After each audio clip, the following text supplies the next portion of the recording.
Bem-vindos, queridos amigos do NEP, na nossa leitura comentada sobre o livro A Caminho da Luz. Já estamos no capítulo 7, na sua segunda parte, onde estaremos continuando com a história do povo de Israel. A escolha de Israel. No reino de Israel, sucederam-se as tribos e os enviados do Senhor. Todos os seus caminhos no mundo estão cheios de vozes proféticas e consoladoras acerca daquele que ao mundo viria para ser glorificado como Cordeiro de Deus. A cada século renovam-se as profecias e cada templo espera a palavra de ordem dos céus através do Senhor do mundo. Os doutores da lei, no Templo de Jerusalém, confabulam, respeitosos, sobre o divino missionário. Na sua vaidade orgulhosa, esperam-no no seu carro vitorioso para proclamar a todas as gentes a superioridade de Israel e operar todos os milagres e prodígios. E, recordando estes argumentos da história, somos naturalmente levados a perguntar o porquê da preferência de Jesus pela árvore de Davi, para levar a efeito as suas divinas lições à humanidade. Mas a própria lógica nos faz reconhecer que, de todos os povos de então, sendo Israel o mais crente, era também o mais necessitado, dada a sua vaidade exclusivista e pretensiosa. Muito se pedirá de quem muito haja recebido. E os israelitas haviam conquistado muito do alto em matéria de fé, sendo justo que se lhes exigisse um grau correspondente de compreensão em matéria de humildade e de amor. Muitos se perguntam por que Jesus escolheu o povo hebreu para vir até nós trazer a sua mensagem de luz. É óbvio que, naquela época, o único povo que trazia de forma muito clara e muito incisiva a crença no Deus único aponta a facilidade da escolha de Jesus. Mas não é só isso, porque os hebreus tinham uma fé inabalável, uma crença naquele Deus poderoso, naquele Deus que havia escolhido o povo hebreu como o seu povo. E devido a isso, eles traziam um orgulho imenso dentro deles. Se achavam diferentes e superiores a todos os povos. Então, era ali que Jesus viria dar as maiores lições de humildade para que aquele povo pudesse entender que, aos olhos de Deus, todos somos seus filhos e todos somos iguais. Como preparação para a vinda do Cristo, ele enviou vários emissários, Isaías, Jeremias, Ezequiel, Daniel, que são considerados os grandes profetas do Velho Testamento, assim como também Oséias, Joel, Amós, Abdias, Jonas, Miqueias, Naum, Rabacuque, Sofias, Ageu, Zacarias e Malaquias, todos profetas enviados pelo Cristo para fortalecer a sua mensagem antes da vinda dele, que seria o maior de todos. Dentre esses profetas, Miqueias, Jeremias, Zacarias e o maior de todos, Isaías, já haviam anunciado a presença do Cristo, aquele que viria para ser ungido de Deus, aquele que seria o Messias tanto esperado por toda a comunidade hebreia. A incompreensão do judaísmo. A verdade, porém, é que Jesus, chegando ao mundo, não foi absolutamente entendido pelo povo judeu. Os sacerdotes não esperavam que o Redentor procurasse a hora mais escura da noite para surgir na paisagem terrestre. Segundo a concepção, o Senhor deveria chegar no carro magnificente de suas glórias divinas, trazido do céu à terra pela legião dos seus tronos e anjos. Deveria humilhar todos os reis do mundo, conferindo a Israel o cedro supremo na direção de todos os povos do planeta. Deveria operar todos os prodígios, ofuscando a glória dos Césares. E, no entanto, o Cristo surgira entre os animais humildes da manjedoura, apresentava-se como filho de um carpinteiro e, no cumprimento de sua gloriosa missão de amor e de humildade, protegia as prostitutas, confundia-se com os pobres e com os humilhados, visitava as casas suspeitas para de lá arrancar os seus auxiliares e seguidores. Seus companheiros prediletos eram os pescadores ignorantes e humildes, dos quais fazia apóstolos bem amados.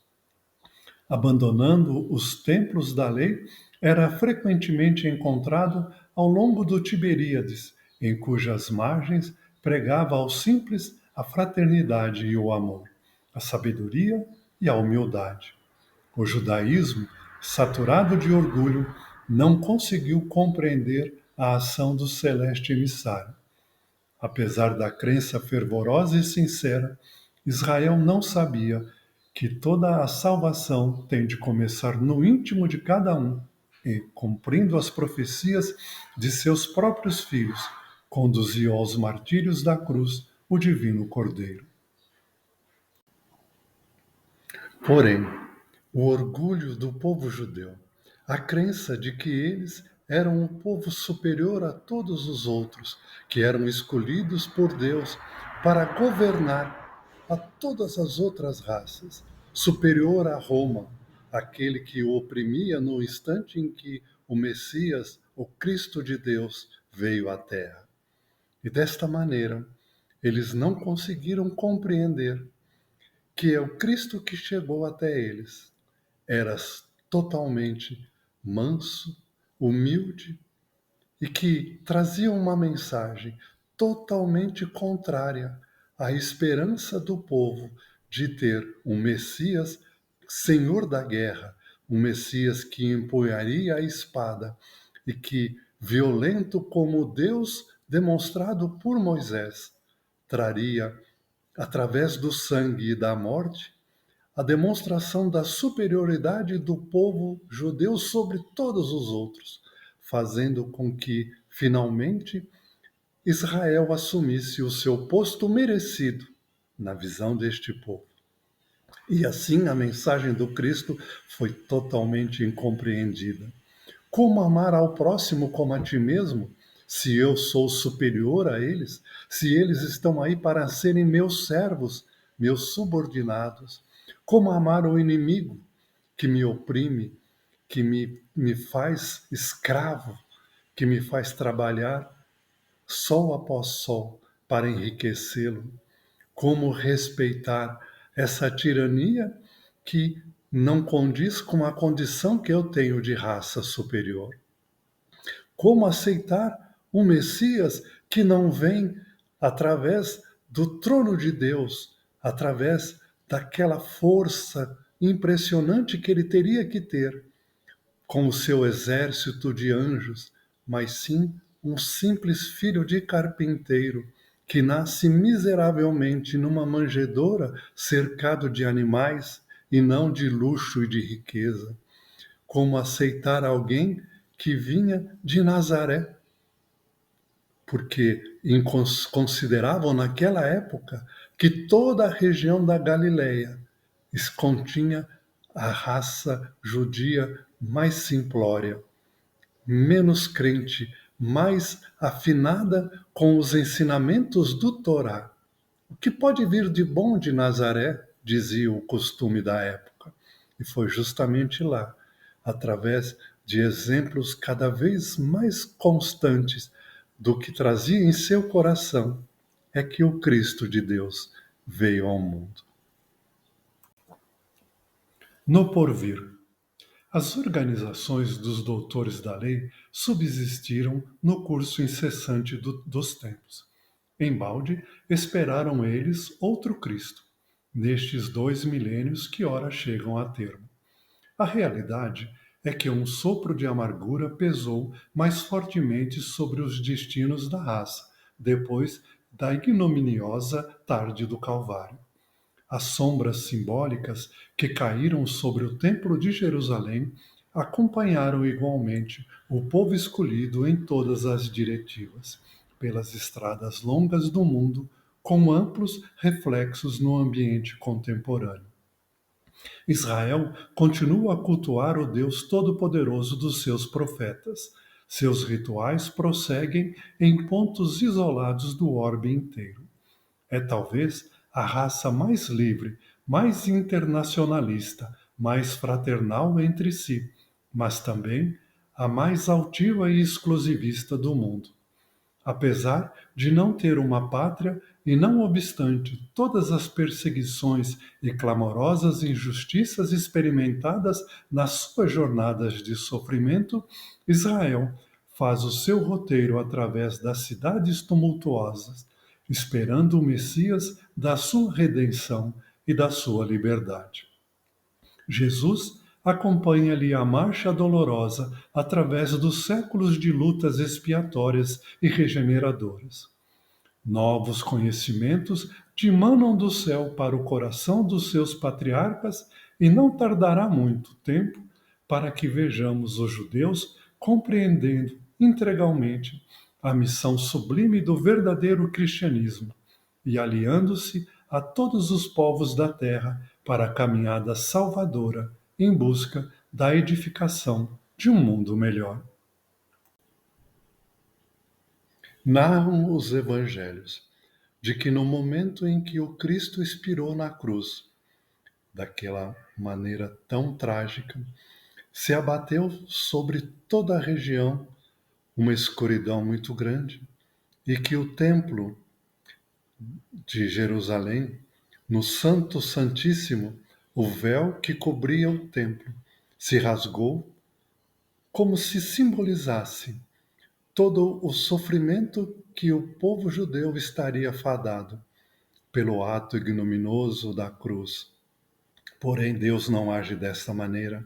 O Cristo nunca permitiria que o povo judeu fosse castigado por aquilo que era necessário ocorrer para que a mensagem do Cristo ficasse gravada até os dias de hoje. Assim, o que fica é a mensagem de que enquanto o povo judeu não abdicar do orgulho, não abdicar do conceito de um Deus violento, de um Deus que protege um povo em detrimento de todas as outras raças, de um Deus que pune, não o Deus de amor que o Cristo anunciou, não o Pai amoroso que nos acolhe, que compreende-nos e que sempre nos dará a oportunidade de reconstruirmos a nossa história. O tempo provou que, infelizmente, o povo judeu ainda não conseguiu superar estes conceitos equivocados e já não consegue confraternizar-se de forma mais tranquila com as outras raças. Nos dias de hoje, já se amenizou muito esses conceitos. Porém, ele ainda não aceita, o povo judeu, que Jesus foi o Cristo, foi o Messias esperado. Mas ele é paciente. Ele aguarda tranquilamente, porque ele sabe que durante o transcorrer do tempo, o povo judeu irá cada vez mais compreender a mensagem divina que ele nos trouxe, irá cada vez mais caminhar no rumo de aceitar e de vivenciar os ensinamentos do Cristo, e que aquela região turbulenta, aquela região onde os conflitos de tempos em tempos vêm para afligir toda a humanidade, como ocorre nos dias de hoje, cessarão. E o povo judeu finalmente se confraternizará em igual de igualdade com todas as outras raças, com todos os outros povos. E por fim, a mensagem do Cristo reinará soberana sobre este povo valoroso, este povo que se mantém unido e é um povo que nos exemplifica de maneira convicta como devemos exercer a fé e como devemos nos unir em benefício das nossas crenças.